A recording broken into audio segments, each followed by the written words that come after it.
Hello, everybody. That was the last phrase to Be Still My Soul. It's an old hymn. I've got this old hymn book here. We're going to talk about the hymn book in a little bit. But I want to talk about one of my favorite topics, which is playing the C chromatic harmonica in multiple keys. And I want to present before you some reasoning and I don't want to say an argument for starting to learn the instrument in the four keys of C, F, G, and D. I think that's a good place to start if you're going to be studying the instrument in multiple keys, eventually in all of the keys. Hanging out in these four keys when you're starting makes sense. And I'm going to get into the reasons for that. I do have the circle of fifths here on the whiteboard. We're not going to get all into the circle of fifths, but the circle of fifths is a way to organize the 12-tone system of Western music. And it is very nicely organized like a clock, 1 through 12 in a circle. If you go clockwise, it is, we're moving in fifths. G is a fifth away from the C. And we just keep moving in fifths, and eventually we come back to where we started from. If you go the other way, you call it the circle of fourths. All the keys are a fourth away. We call this side of the circle of fifths, these are the flat keys. Here's the symbol for flat. These are the flat keys. It's sort of a little B-looking symbol, the flat, right?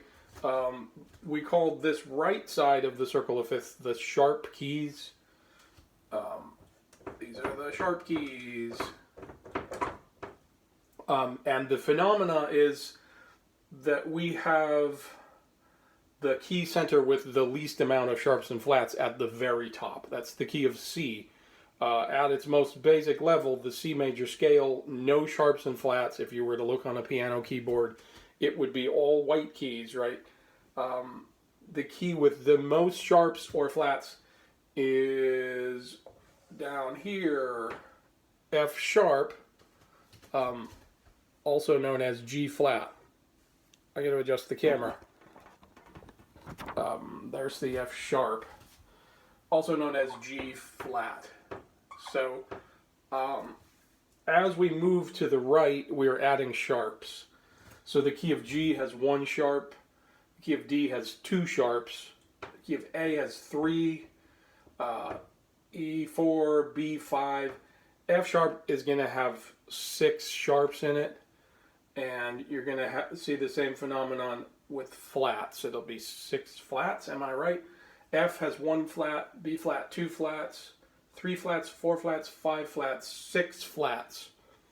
So from the perspective of teaching music, and particularly the long-standing tradition of teaching students how to read standard music notation, like is in this book here.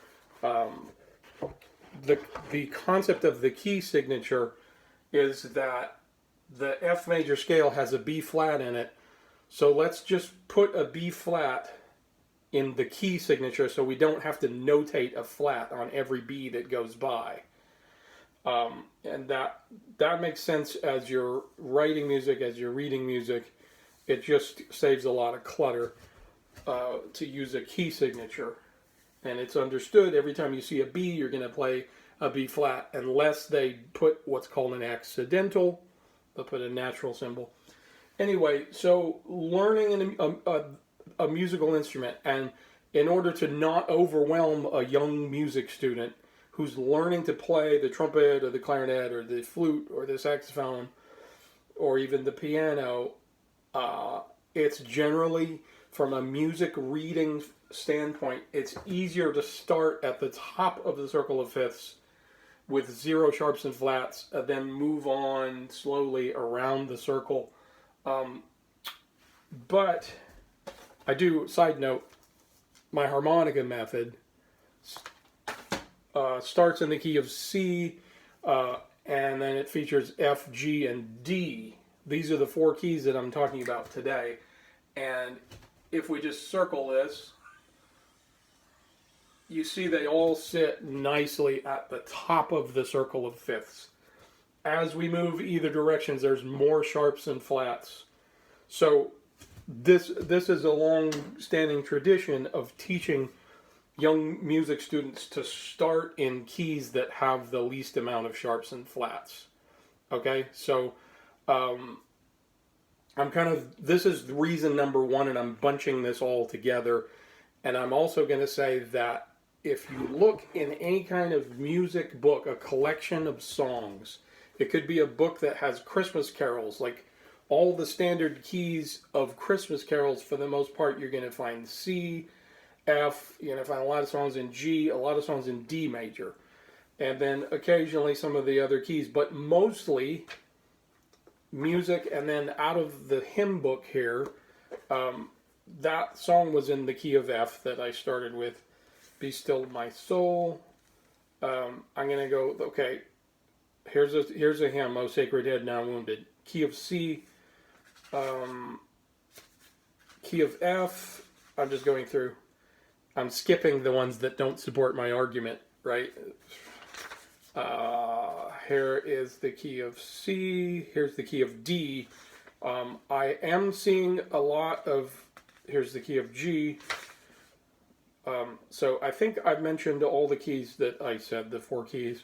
I am seeing a lot of the key of B flat and E flat also. Here's another one in the key of G. I'm just randomly opening here. C, G, A flat, G, E flat, F, G, B flat. So I'm seeing, just that little bit of looking, I'm seeing a lot of those 4 keys. These 4 keys. Any kind of folk music that you look up the sheet music for is likely going to be in one of these 4 keys. For that reason, it's a good place to start. That's reason number 1. A lot of songs, combined with the fact that it's just easier to teach reading music in keys that have less sharps and flats. The second reason is that it works ergonomically well on the chromatic harmonica, these 4 keys. And you'll find that the key of C, particularly when we start incorporating the alternate F and C, we have a way to get... There's an F. You can also play the F with the slide.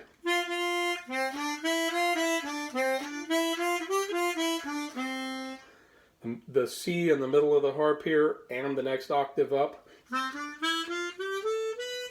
we have the option of playing it as a slide note. Once you start incorporating those 2 optional F and C's, the C major scale becomes very flowing feeling. Now, when I talk about harmonica ergonomics, I'm talking about this weird phenomenon of a wind instrument that we're inhaling and exhaling. So if you're playing the flute, saxophone, trumpet, we're just blowing air through the instrument and manipulating valves. And brass instrument, it's our lip and the valves. Woodwind instruments, it's just the keys. We are just blowing air and there's a flowing feeling, right? So with the chromatic harmonica, there's this blowing and drawing, inhaling and exhaling through the instrument. Anytime that you can get notes flowing in the same direction, it feels better. So these 4 keys flow pretty nicely, particularly when we learn about the alternate C and F. The F scale,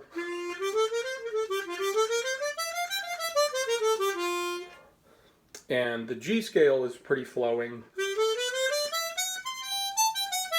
Getting used to the F sharp is a little bit of a thing.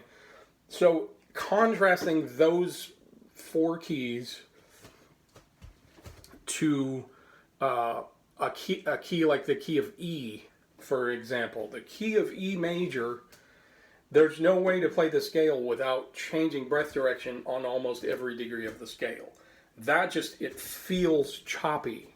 I'm inhaling and exhaling. There's not any kind of flow that I can really develop. Eventually you practice it until it starts flowing. But right out of the gate, it's like, wow. So it's always funny to me, students of chromatic harmonica, the first song they want to learn is Isn't She Lovely? You know, the Stevie Wonder song and his beautiful harmonica solo.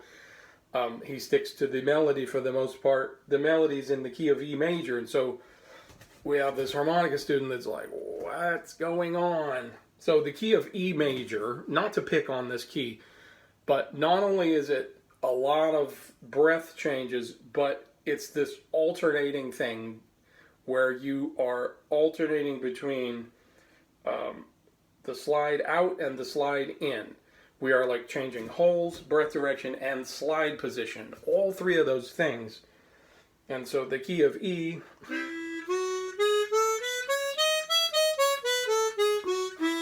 takes some practice, takes some getting used to.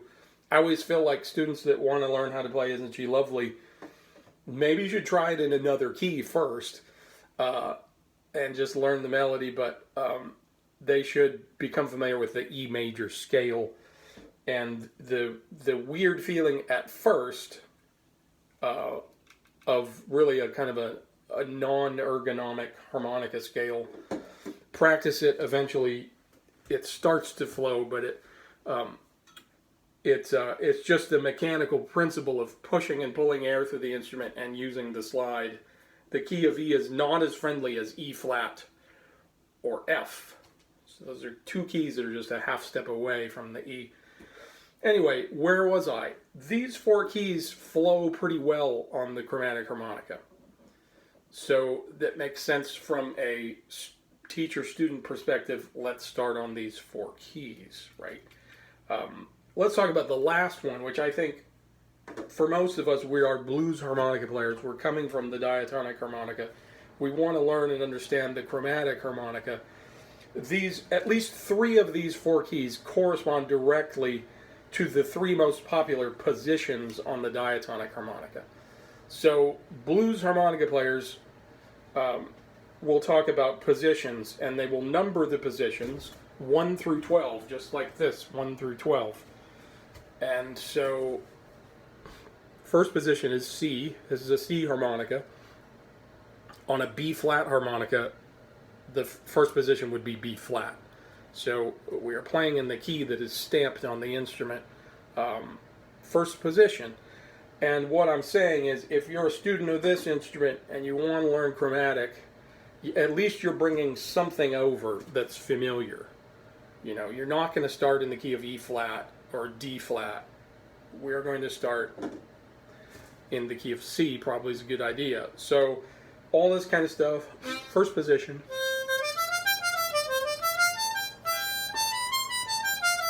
We find the same breath pattern here. So there's a collection of folky songs that people will learn on this instrument.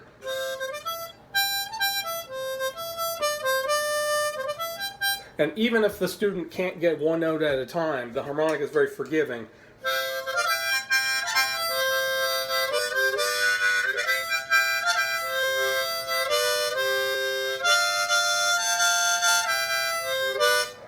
Even if you're playing two holes at a time, the harmony works. So all that carries over.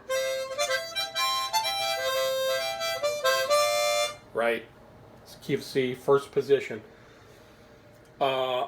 Usually the harmonica student on the diatonic will learn about the blues, and they may come right out of the gate into the blues playing the C harp in the key of G, second position, or cross harp, right?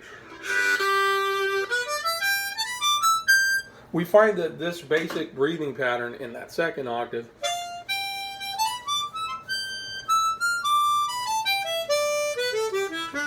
is basically the same breath pattern, slight difference. So again, the key of C and the key of G correspond to the two most popular positions on the diatonic harmonica. So that makes sense to get a student to play in the key of G. let's talk about the key of D. Of course, this was the key that I gravitated to, like a lot of blues players, as this long history of playing blues in D on a C chromatic. And we call that third position. So there's...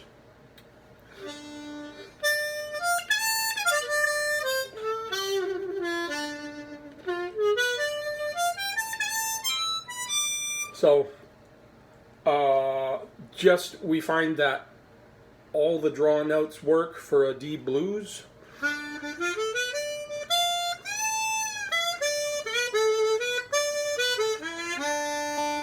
And then we find that the whole collection of blow and draw notes is a D Dorian scale, which works very well over a D blues, whether it's a minor blues or a major blues, like a blues with a major third on the one chord.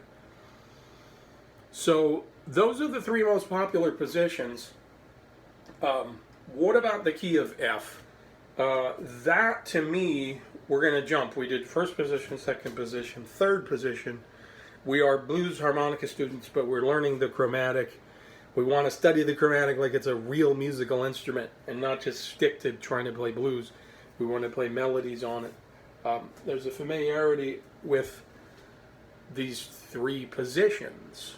First, second, and third. I'm going to skip to fifth position, which is the key of, it's a minor position on the diatonic harp. Fifth position is the key of E.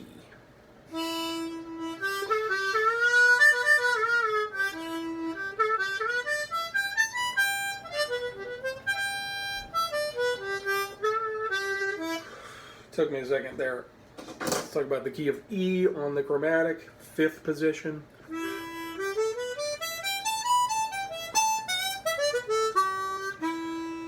Pretty friendly set of notes that kind of feels familiar to the blues harp student.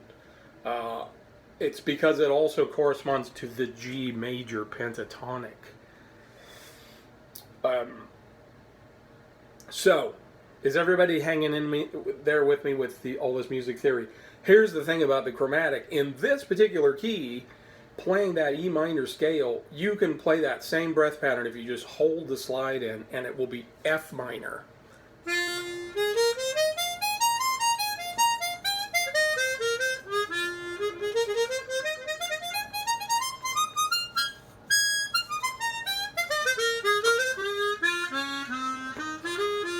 So, holding the slide in, playing E minor stuff becomes F minor stuff. The chromatic harmonica doesn't always work that way. In this case, it does. You can do a key change with the push of a button. So, I mentioned that E major is real kind of an awkward scale. F major flows very nicely. So, if you combine this F minor thing that is so smooth and familiar feeling as a blues player, and you combine that with the major scale, you've got a nice friendly key. It also falls under the qualification of one of the four basic keys that music students typically will start with. So my argument here is that it's corresponding to one of the basic harmonica positions, which is fifth position with the slide pushed in. So that's a little bit of a stretch, but I think that's a good place to start. That was my 3 points. This is a place for most music students to start because there's less sharps and flats. It corresponds with learning how to read music, which is, for harmonica players, is not normally the case. It just so happens, point number 2, that these four keys are very nice and ergonomic on the harmonica. They feel pretty good to play. And then the third point is that they correspond to 3 of the most popular positions on diatonic blues harmonica. And my argument is that they correspond to 4 because of the E, F. F being sort of a form of fifth position. So, anything else I want to say? This DVD I've dropped the price on it, and I'm shipping this in the United States. There's a streaming version on chromaticlessons.com that costs a little bit more. I'm not really interested in dropping the price because it's 4 hours of instruction, and I think that that's a huge bargain. If anybody wants to take lessons directly from me, I'm not sure what my schedule will allow. I'm always doing a lot of things, and I also, thank God, am working a full-time job. So, but contact me if you're interested in private lessons, because some of this stuff, I think some of my students are getting stuck on it. It would help if I just broke it down and worked it out with them. So I want to give a shout out to all my students and harmonica friends around the world. I've been getting correspondence from Germany and Belgium and Spain and Portugal and I think a couple South American countries. So hello from Estados Unidos, United States of America. Anything else I want to say? This comes out September 28th, 2020. This is a new album. It's got harmonica on at least 3 of the songs. Singer-songwriter, kind of gospel-y stuff, Christian pop, jazzy. I got 3 singles out now from this record. You could go to Spotify or iTunes and look me up. I hope everybody's doing good. This is in the United States, it's Labor Day weekend. We get Monday off. And I will talk to you guys later. I'm hoping to post less lecture content and more performing content. I'd like to be having some videos where I'm playing with musicians or even just playing songs with backing tracks. For the YouTube channel, I'll talk to you guys later. Goodbye. Hello, I'm back. I have a little addendum here. I knew there'd be a couple things that I thought about after I shut the camera off. This whole process of going through this hymn book that has, it has 520, 590 different songs in it. And I was taking another glance through here. It really does strongly support my argument that most songs that have been written down and are in standard keys are for the most part in this key, these 4 keys. The other 2 keys that I kept seeing a lot, really 3 keys, I was seeing a lot, but it supports the argument of the circle of fifths. And we don't see any keys. I don't see any keys down here. I don't know if I could find the song even in the key of A. So like this whole, from A all the way around to D flat.